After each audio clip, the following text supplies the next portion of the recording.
Сәлем баршаңызға. Бүгін сіздермен мен Гүлнұр. Бүгін сіздермен осындай ромашка гүлін тоқитын боламыз. Бұл ромашканы жаңағы киімдерді сәндеген кезде қолдансаңыздар болады. Өте әдемі және де көлемді болып көрінеді. Ол үшін бізге керек болады осындай жіп, бірінші ақ жіп, одан кейін сары жіп менде. Сіздер қалаған түстеріңізді қолдансаңыздар болады, өздеріңіздің жаңағы тоқыған бұйымдарыңызға сәйкестендіріп. Ары қарай келесі крючок керек болады. Бұл менде 4-ші номерлі крючок. Бұдан кішкентай алсаңыздар да болады, егерде кішірек қылып тоқимын десеңіздер. Және де қайшы керек болады. Олай болса жұмысымызды бастаймыз. Біз жұмысымызды ең алдымен осы ақ жіптен бастайтын боламыз. Айтпақшы, бұл жіп менде Alize Lana Gold классик жібі. Ылғида қолданатын жібім. Өте көп, сондықтан да осы жіптен қалғандарынан осындай ромашка тоқиын деп шештім. Олай болса, ең алдымен біз 5 воздушный петля көтеріп аламыз. Жұмысымыздың басын бастап.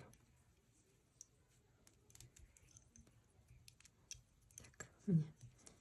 1, 2, 3, 4, 5. 5 воздушный петля. Енді мына ең бірінші петлямен бірге байланыстырамыз. Осылайынан соединительный петля жасаймыз да.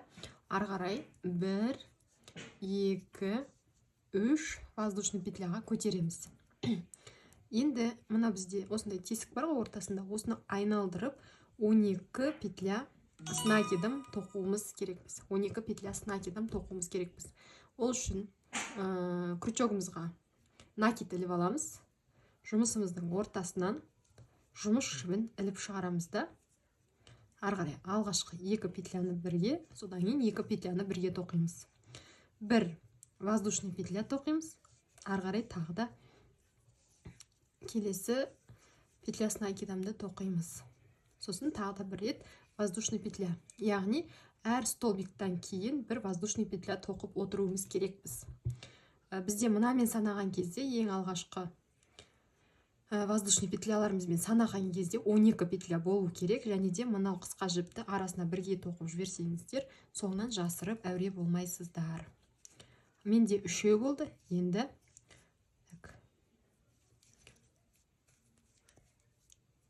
3, 4, 5. Мына жақта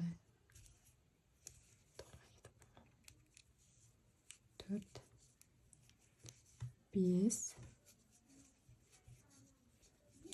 6, 7,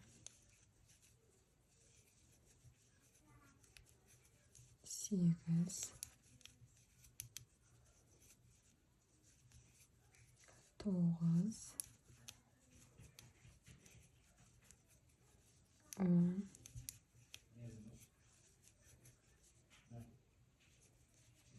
11, 12.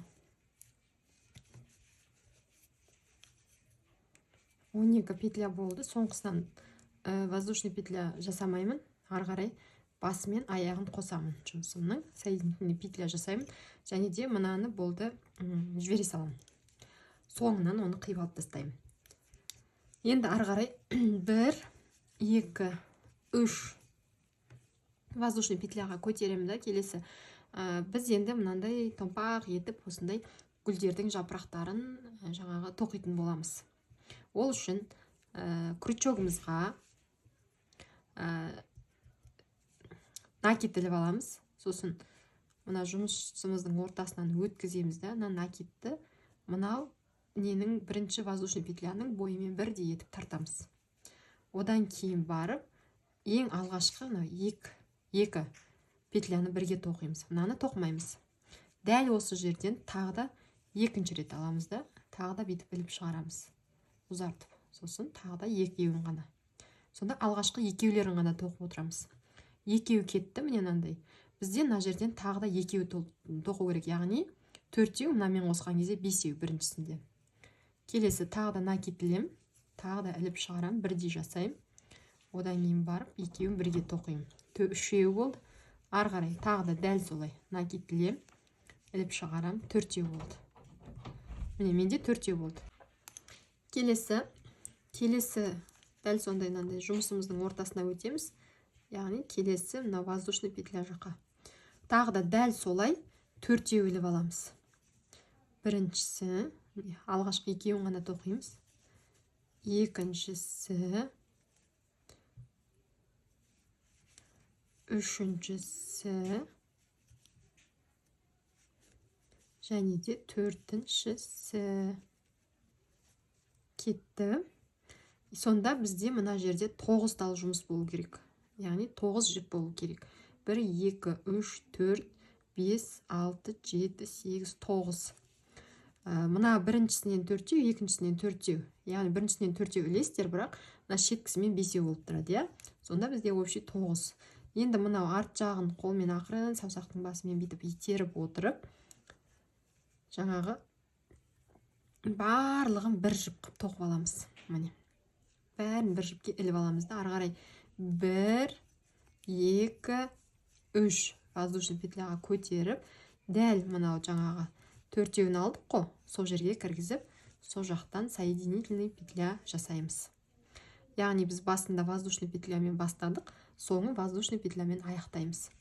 Ары қарай келесі мына ол бізде келесі арка ғой. Осы келесі аркаға бір петля с накидом тоқимыз. Міне бір. Енді ары қарай 2 воздушный петля. Яғни мынаумен қосқан кезде 3 болады, е? Тоқимыз да жаңағыны қайталаймыз мына жақта. Тағы да 4 тал петля с накидом жартылай тоқылған іліп аламыз. 1, 2,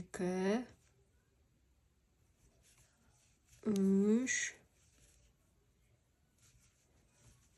4. Кетті, е?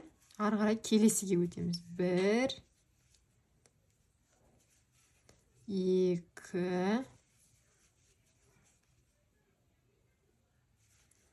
3,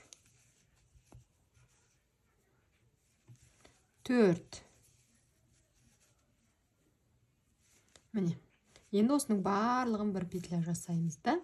Тағы да 1, 2, 3 петляға көтереміз да, дәл жаңағы алған жерімізден міне соединительный петля жасап, ары қарай дәл осылайынан тоқып кетеміз петля с накидом. Кеттік. 1, 2, 3. Дұрыс. Ары қарай кеттік. 1, 2, 3, 4. Келесіге 1, 2, 3, 4. Міне. Енді мынау барлығын бірге ілеміз да. 1, 2, 3. Сосын мына жерге келіп соединительный петля. Келесіге петля с накидом 1, 2, 3. Ары қарай. Дәл осылайынан тоқып шығамыз. Бізде сонда мынандай жапырақтан, гүлдің жапырағынан 6 болу керек. Бізде 3 кетті. Енді 3-ін тоқимыз.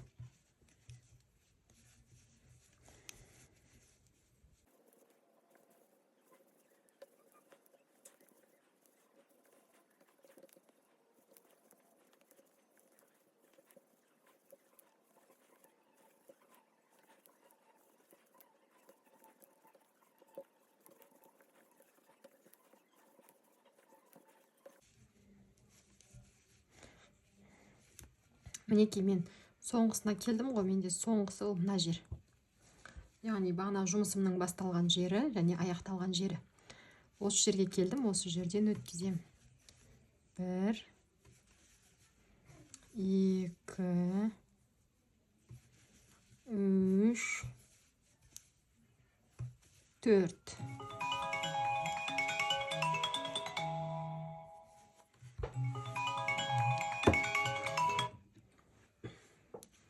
4 болды. Енді барлығын бір петля етіп тоқимын да.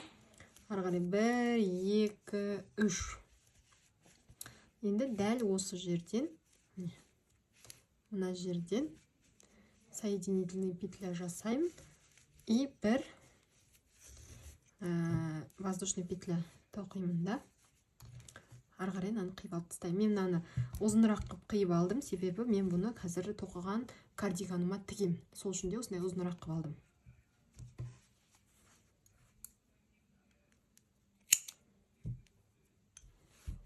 Мынанікі сәл қысқарақ. Енді мынаны артынан бүйтіп итеріп шықсақ, мына пышный болып үлкейеді. Мына жеріне бүйтіп саусақтарыңыздың басын салсаңыздар, өзі бүйтіп алдыға қарай жылжып шығады. Сосын мына жердегі бағанағы бірге қосып жіберген жібімізді кесіп алып тастаймыз. Міне, енді біз ортасындағы мына жалғыз өзінің гүлін тоқитын боламыз, ортасында тұратын сарысын. Бұл енді бізде оңай тоқылады, тура мынау сияқты, бірақ қазір көрсетемін. Ол үшін маған сары жіп керек болады. Қатты ұзын емес, қатты қысқа емес, осыншалықты көлемде мына жағын аласыздар, себебі біз бұны анаған байлауымыз керекпіз. Ары қарай бір петля, бір воздушный петля көтереміз да. Сосын 1 2 3 4 воздушный петля тағы көтереміз. Сонда бізде общий 5 қой. Енді бағанағындай, дәл жаңағындай крючогымызға накид іліп, мына ең алғашқы петлядың ортасынан өткіземіз. Осы жерден жұмыс жібін шығарып, мынау жаңағы ең мынау воздушный петляның көлемі мен ұзындығын бірдей жасаймыз. Ары қарай екеуін бірге тоқып аламыз. Ары қарай тағы да дәл солай істейміз. Екіншіні жаңағы тоқыған жерден қайттан шығарамыз. Екеуі кетті. Ары қарай үшеу.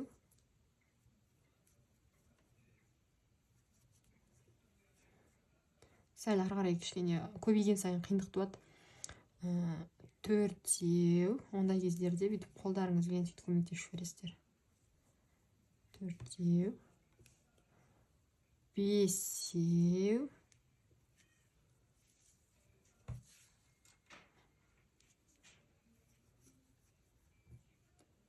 5-еу.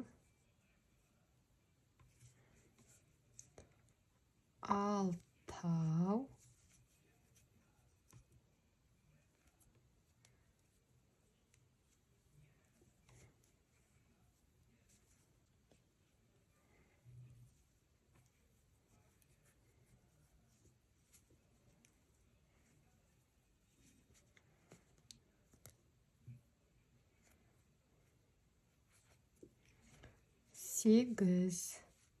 8 болды. 8. Енді мына барлығын бір петля жасаймыз. Бір петля слайдан жасап, ары қарай бір воздушный петля тоқимыз да. Енді мынаны қатты ұзын емес, кесіп тастаймыз.